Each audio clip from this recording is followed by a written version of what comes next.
नमस्कार दोस्तों, मैं पुलकित मोहन सिंगला। स्वागत है आपका हमारे चैनल में। दोस्तों, आज हम इस विषय में बात करेंगे कि क्या मंत्र जाप करने के लिए आंखों को बंद रखना ज़रूरी है।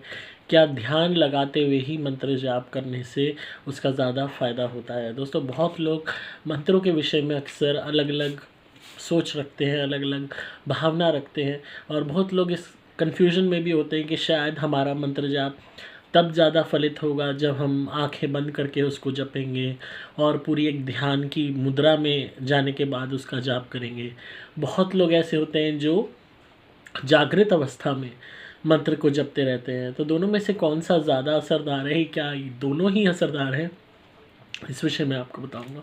दोस्तों, बात आती है जब अगर प्रायोरिटी की बात आती है या इस चीज़ की बात आती है कि आप मंत्र को किस तरीके से लेते हो। किसी भी शक्ति को आप बुला रहे हो, उस मंत्र के थ्रू उसकी उपासना कर रहे हो, तो दोनों में ही तरीकों में यूँ कह लीजिए आपको अपनी भावना के हिसाब से आपका रिज़ल्ट मिलेगा। अब ऐसे बहुत लोग हैं जिन्होंने दोनों तरीके ट्राई किए होंगे। मानसिक अवस्था को भी जागृत किया होगा, अपने मन को भी एकाग्रित किया होगा, आंखें बंद करके पूरी एक मेडिटेटिव स्टेट में जाके तब मंत्र का उच्चारण किया होगा। बहुत लोग ऐसे भी हैं जिन्होंने नॉर्मल वे में जागृत अवस्था में वो सिर्फ मंत्र चैंट कर रहे हैं। दोनों ही लोग अगर वो कनेक्शन नहीं जोड़ पा रहे उस परमात्मा के साथ या उस मंत्र के साथ, तो दोनों के ही एफ़र्ट्स जो हैं वो बेकार हो जाएंगे। रिज़ल्ट दोनों को अपने हिसाब से मिल सकता है, और हर इंसान की जपने की क्षमता, जपने की इंटेंसिटी। अब अगर हम मेडिटेटिव स्टेट की भी बात करें, आपका कंसंट्रेशन कितना बैठ रहा है, कितनी देर तक बैठ पा रहा है, किस वक्त आप कर रहे हो, क्या आप रोज़ कर रहे हो, क्या कभी कभी कर रहे हो, क्या आप सुबह शाम कर रहे हो, उसकी ड्यूरेशन कितनी ज़्यादा है। और जब आप आंखें बंद करके अपनी कंसंट्रेशन अपनी दोनों आँखों के बीच में, आईब्रोज़ के बीच में लगाने का प्रयास करते हो अपने थर्ड आई चक्रा पे, और तब आप वो अगर मेडिटेशन कर रहे हो, तो क्या आपको वहाँ पे सेंसेशन फ़ील होती है, किस रूम में आप कर रहे हो, क्या उस वक्त आपको लग रहा है कि उस मंत्र को जाप करने से आपको कुछ शक्ति प्राप्त हो रही है, या आपकी कंसंट्रेशन भंग हो जाती है 10 मिनट में, 5 मिनट में, क्या 1 आवर तक उसको ले जा पा रहे हो। तो ये बहुत सी चीज़ें होती हैं जो मैटर करती हैं, और बहुत से ऐसे लोग हैं जिन्हें इतना वक्त नहीं मिल पाता या वो अनुकूल माहौल नहीं मिल पाता जहाँ वो विदाउट डिस्टर्बेंस कर सकें। कभी बच्चों की शरारतें, कभी पड़ोसियों की आवाज़ें, कभी घर में कोई काम करने आ रहा है, कभी कई लोगों के घर में जॉइंट फैमिली होती है, बहुत मेंबर्स होते हैं, कभी कभी टाइम नहीं मिलता, कभी यूँ कह लीजिए कि घर में इतना स्पेस नहीं है कि आप पर्टिकुलर किसी एम्प्टी जगह पे, खाली जगह पे, जहाँ आपको कोई डिस्टर्ब ना करे कि आप वहाँ कर सको। तो they are variety of factors जो अफेक्ट करते हैं, और इसकी बजाय नॉर्मल वे में जागृत अवस्था में मंत्र जाप करना ये सबके लिए आसान है, ये कोई भी कर सकता है। आप काम कर रहे हो, खाना बना रहे हो, मंत्र जपते जा रहे हो, खाना बनाते जा रहे हो, आप लेटे हुए हो तो मंत्र जाप कर रहे हो, टीवी देख रहे हो तो भी आपके मन में मंत्र चल रहा है, ऑफिस में काम कर रहे हो, मन ही मन मंत्र बोल रहे हो। तो यहाँ जागृत अवस्था होते हुए आप अपनी चाहे जीवा का इस्तेमाल कर रहे हो या नहीं कर रहे, या मानसिक जब भी कर रहे हो, तो वो भी आपका जागृत अवस्था में मुमकिन हो पा रहा है। और उसमें आप कोई आंकड़ा नहीं रखते, कोई अंदाज़ा नहीं रखते अब कि मैंने कितना मंत्र जाप कर लिया पूरे दिन में। अगर आप कम से कम 8 घंटे, 10 घंटे, 20 घंटे आपका मंत्र जाप हो गया आपके डेली रूटीन के काम करते करते, चलो बीच में ब्रेक भी रहा, और फिर भी आपका अगर हज़ारों बारी भी हो गया होगा, आपको पता नहीं चलेगा। और वैसे आप अगर एक मानसिक जब को एक मेडिटेटिव स्टेट की तरह करने का कोशिश करते हो कि मैं मेडिटेशन करते हुए आंखें बंद करके मंत्र जाप करूँगा या करूँगी, तो आप एक बहुत ज़ोर मारो 100 कर पाओगे, 200 कर पाओगे, या बहुत ही अगर, क्योंकि उतने लेवल तक कंसंट्रेटेड रहना और मंत्र जाप करते रहना अपने आप में बहुत लोगों के लिए डिफ़िकल्ट टास्क हो सकता है। और वही कर सकते हैं बहुत लंबे समय तक, या तो जो बहुत टाइम से करते आ रहे हों, या जिन्हें आदत हो, या जिन्हें ये वो अनुकूल माहौल मिलता हो। उसमें भी आप हज़ारों की तादाद में नहीं कर पाओगे। तो दोनों के ही अपने मायने होते हैं, अपने फ़ायदे होते हैं, और प्रायोरिटी के ऊपर बेस्ड है कि कौन बंदा किस तरीके से उसको संतुष्टि मिलती है।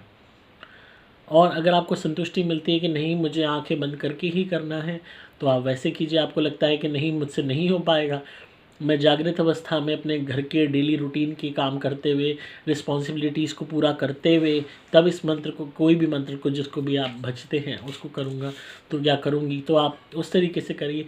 दोनों ही अवस्थाएं इफ़ेक्टिव हैं, दोनों ही अवस्थाएं वर्क करती हैं। मेन चीज़ जो देखी जाती है कि वो आपकी मंत्र जाप करते वक्त नीयत कैसी है, किस भावना के साथ आप कर रहे हो। और उसके अलावा, उस पूजा रिचुअल के अलावा, उस मंत्र चैंटिंग के अलावा आपकी अपनी निजी ज़िंदगी में कर्म कैसे हैं। आप ये मत सोचो कि 900 चूहे खा के बिल्ली हज को चली, आपने हज़ारों लाखों बुरे कर्म किए और करते आ रहे हो। अगर मंत्र जाप करके आपको रियलाइजेशन हो रही है, आपको डिवाइन एसेंस फील हो रहा है कि हाँ मैं इतने पाप करते आ रहा था, हाँ मैं इतनी बुरी थी, अब मुझे आगे इस बुराई का चोला नहीं ओढ़ना, अब मुझे आगे इस बुराई को अपने साथ नहीं रखना, अब मुझे इस चोले को उतारना होगा, अब मुझे अपने आप को बदलना होगा। अगर ये भावना जागृत हो रही है, धीरे धीरे आप घर में बहुत कलेश करते हो, झगड़ा करते हो, वो आप कम करना आपने शुरू कर दिया, धीरे धीरे आपने कम्प्लीटली नील कर दिया। आप अपनी पत्नी को मारते हो, पीटते हो, गालियाँ देते हो, बच्चों को बुरी तरह मारते हो, आपने उन्हें मारना बंद कर दिया, गाली देनी बंद कर दी। आप दहेज के लिए प्रताड़ित करते हो बहू को, वो आपने करना बंद कर दिया। अपनी बीवी को कहते हो पैसा ला, आप सुधर गए, आपने उसको मान सम्मान देना शुरू कर दिया। बीवी है, पति को बुरी तरह रखती है, ना खाना देती है, उसकी बेइज्जती करती है, उसकी मर्दानगी को ठेस पहुंचाती है, वो चीज़ आपने बंद कर दी। उसका सम्मान करना शुरू कर दिया पति का, उससे प्यार से बात करनी शुरू कर दी। आप पड़ोसी को तंग करते हो, आपने उससे तंग करना बंद कर दिया। आप किसी कंपनी में मालिक हो, ऑफिस में बॉस हो, किसी कंपनी में प्राइवेट लिमिटेड में हो, सरकारी में हो, आप अपने से सबॉर्डिनेट्स को परेशान करते थे, वो आपने कम कर दिया। धीरे धीरे आपने परेशान करना ही बंद कर दिया। तो धीरे धीरे अगर आप अपने अंदर अपने लेवल पे चेंजेस लाओगे, 1 मिनट के लिए आप क्रिमिनल माइंडेड भी हो, आपने क्राइम भी कर रखे हैं और आगे आपने क्राइम करने बंद कर दिए, तो भी एक बहुत बड़ी उम्मीद बाकी है, एक बदलाव की किरण दिखाई देगी। तब आप समझिए कि आपका मंत्र वाकई में आपके लिए वर्क कर रहा है। अगर आप वैसे के वैसे ही हैं, बुरा करते आए थे, बुरा करते रहेंगे, बुरा करते ही इस दुनिया से जाएंगे, तो ये मंत्र साथ नहीं देंगे, ये पूजा नहीं लगेगी, इसका कोई ट्रिब्यूट, इसका कोई फ़ायदा, इस मंत्र से जुड़ी हुई शक्ति की कृपा नहीं मिलेगी। ऐसी बहुत सी आत्माएं हैं जो प्रेत योनि में तड़पती हैं, रोती हैं, भगवान को गाली देती हैं, क्योंकि वो पूरी ज़िंदगी बुरे कर्म करती रही और पूरी ज़िंदगी पूजा पाठ भी करती नहीं, इस वहम में कि अगर हम बुराई कर रहे हैं, बुरे कर्म कर रहे हैं तो क्या हो गया, पूजा भी तो कितनी कर रहे हैं, रोज़ 1-1 घंटा पूजा करते हैं, रोज़ जाप करते हैं, रोज़ ये करते हैं, रोज़ वो करते हैं। फिर जब ऐसी आत्माएं प्राण त्यागती हैं तो और प्रेत योनि में सड़ती हैं भूखी प्यासी, तब इनको ये होता है अरे हमने तो इतनी पूजा की थी, हमें पूजा का फ़ायदा क्यों नहीं मिला, हमने तो इतने दान किए थे, इतने मंत्र जाप किए थे, हमें तो कोई फ़ायदा ही नहीं मिला। इसका मतलब भगवान होता नहीं, इसका मतलब भगवान ढोंगी है, ये है वो है, सब गलत कॉन्सेप्ट है। फिर इनके दिमाग में ये चीज़, इनके आत्मा में ये चीज़ उतरने लगती है कि इसका मतलब ईश्वर है ही नहीं, क्योंकि प्रेत योनि में इनको ईश्वर मिलता ही नहीं है, प्रेत योनि में ईश्वर होता ही नहीं है। ईश्वर कण कण में है, पर ऐसी पापी दुष्ट आत्माओं को ईश्वर का साक्षात्कार ना जीते जी होता है, ना भौतिक शरीर में होता है, ना उसके बाहर होता है।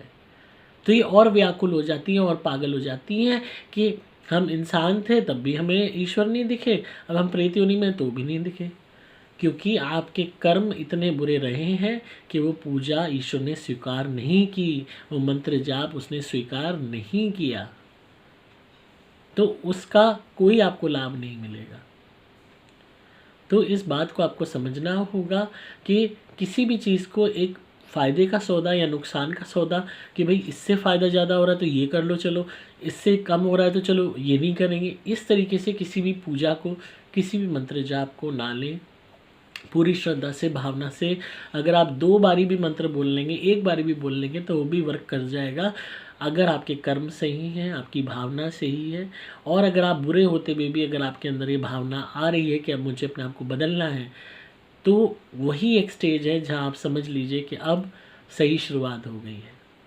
आप जी भर के मीट मांस खाते हो, आपके अंदर बदलाव आ रहा है, अब मुझे नहीं खाना, अब मुझे उन जानवरों की मृत्यु का कारण नहीं बनना, अब मुझे उनकी लाशें अपने घर में नहीं लानी, उनके कटे हुए अंगों को नहीं खाना, अब मुझे अपनी आत्मा को और अपने शरीर को पवित्र करना है एक मंदिर की तरह।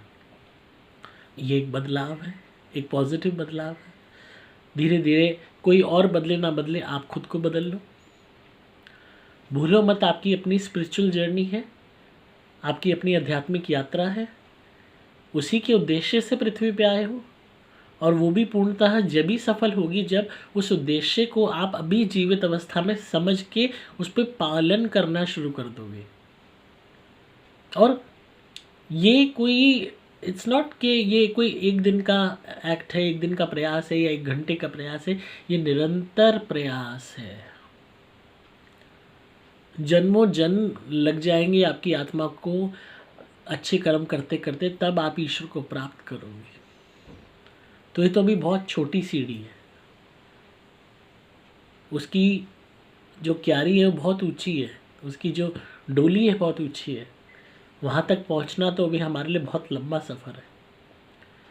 तो इसीलिए मंत्र चाहे आप जागृत अवस्था में भी कीजिए, मानसिक तौर पे तो आपका माइंड दोनों ही वे में यूज़ हो रहा है, आपके दिमाग में मंत्र चल रहा है, मन से भी उच्चारण कर रहे हैं तो भी दिल और दिमाग दोनों का ही उच्चारण में इस्तेमाल हो रहा है। और मेडिटेटिव स्टेट में भी अगर करते हैं तो अगर आपके पास वक्त है तभी कीजिए, अदरवाइज़ आप जागृत अवस्था में कीजिए, हर वक्त मंत्र को बोलिए, आपको ज़रूर सफलता मिलेगी। और इस उद्देश्य के साथ कि खुद को बदलना होगा, जो भी हम में कमियां हैं उनको त्यागना होगा। तो इसी तरह सुनते रहिए, प्यार देते रहिए, सब्सक्राइब कीजिए चैनल को ताकि आपको पारलौकिक और आध्यात्मिक दुनिया का ज्ञान मिलता रहे। अगर आप किसी भी नेगेटिविटी या भूत प्रेत ब्यादा से परेशान हैं, ब्लैक मैजिक कोई आप पे करता है, लोग आपको सताते हैं, काम नहीं बन रहा है, तो आप मेरी धुनी मंगाइए, सुपर प्लैटिनम या सुपर स्पेशल एक्स्ट्रा या सुपर गोल्ड घर में जलाइए, हर तरीके की परेशानियां दूर होंगी, काम बनने लगेंगे, भूत प्रेत ब्यादा का नाश हो जाएगा। हाँ, मेरे द्वारा भी मंत्रित कवच या लॉकेट भी धारण कर सकते हैं, ये सदैव आपकी रक्षा करेगा, ये कभी ख़राब नहीं होता, ये ज़िंदगी भर आपके लिए रहेगा, यही इसकी खासियत है। आप अपने लिए क्रिया वाले नारियल मंगवा सकते हैं, उनसे उतारा करके नारियल को जलाएंगे जो हम भी देते हैं, तो बड़े से बड़ा संकट आपके ऊपर से उतरेगा। जो भी नेगेटिविटियाँ हैं उनकी शक्ति कम होगी, वो शरीर को छोड़ेंगी, बड़े से बड़े काले जादू को ये काट देता है। आपको सिंपली मोबाइल नंबर 8130331007 पे व्हाट्सएप मैसेज या कॉल करना होगा, एग्जीक्यूटिव्स लाइन पे होते हैं, वो आपको गाइड करेंगे। तो इसी तरह सुनते रहिए, प्यार देते रहिए। मैं हूं आपका दोस्त पुलकित मोहन सिंगला।